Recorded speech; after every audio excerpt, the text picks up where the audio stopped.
이 변비 환자분들이 겪는 복통, 소화불량, 압박감 등을 방치하게 되면 목숨까지도 위협하는 변비 합병증으로 발전할 수 있기 때문이죠. 실제로 변비 때문에 운명을 달리한 대표적인 인물이 있습니다. 정말요? 누구요? 이분 다들 아시죠? 엘비스 프레슬리. 내가 너무 좋아하는데 엘비스 프레슬리. 이 엘비스 프레슬리 역시 생전에 지독한 변비 환자였다고 합니다. 진짜? 그런데 이제 심장마비로 우리가 사망한 줄 알았던 이 엘비스 프레슬리의 네. 사인이 주치의의 증언으로 이게 뒤집힙니다. 어머나. 그의 주치 의사였던 조지 니콜 플러스 박사는 2010년에 엘비스 프레슬리의 죽음의 원인을 만성 변비라고 고백했고 웬일이야.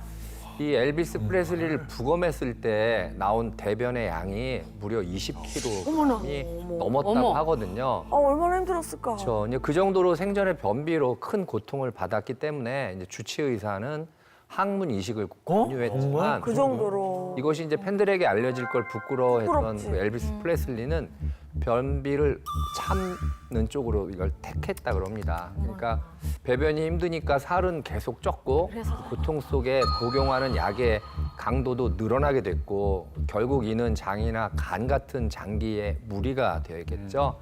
그러니까 결국 신체 기능이 저하되면서 사망에 이르게 된 거죠. 근데 또 궁금한 게 이렇게 사망까지 이를 수 있는 변비가 도대체 왜 생겨요? 원인은 바로 우리가 섭취한 독 때문입니다. 독? 우리가 일상생활 속에서 섭취하게 되는 독을 크게 세 가지로 나눌 수 있습니다. 세 가지나 돼요? 예. 3대 독 중 첫 번째는 음수독, 즉 오염된 물을 통해서 섭취하는 독입니다. 오염된 음수. 음수. 음수도. 겨울에는 추위로 인해서 배관이 동파되는 일이 종종 일어나죠. 이때 동파된 배관으로 오염물질이 수돗물에 섞이게 되면서 수질이 나빠질 수도 있고요. 또 등산을 즐기시는 분들이 그냥 못 지나치시는 약수, 약수.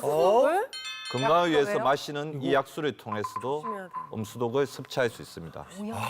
오염됐을 수 있으니까. 예. 자, 변비를 유발하는 3대 독이 있다고 하셨는데 첫 번째는 음수독. 그럼 이번에는요? 다음 독은 식중독입니다. 식중독. 이거 정말 여름에 조심해야 된다. 맞아요. 식중독. 이렇게 추울 땐 아니잖아요. 그렇죠, 그렇죠. 네, 그렇게 생각들 하실 수 있죠. 이 식중독의 일종인 노로바이러스는요. 오, 알죠. 영하 20도에서도 살아남는 거고요. 추워질수록 그 생존력이 강해집니다. 특히 11월에서 4월 사이에 노로바이러스 환자 수가 매년 급증한다고 하니까 지금. 겨울에도 절대 안심하시면 안 돼요. 다들 아시다시피 겨울에는 식욕이 올라가는 계절이잖아요. 그런데 먹고 싶은 대로 마음껏 먹다가는 혈독을 섭취할 수 있습니다. 이번에 혈독이에요? 혈독이 뭐?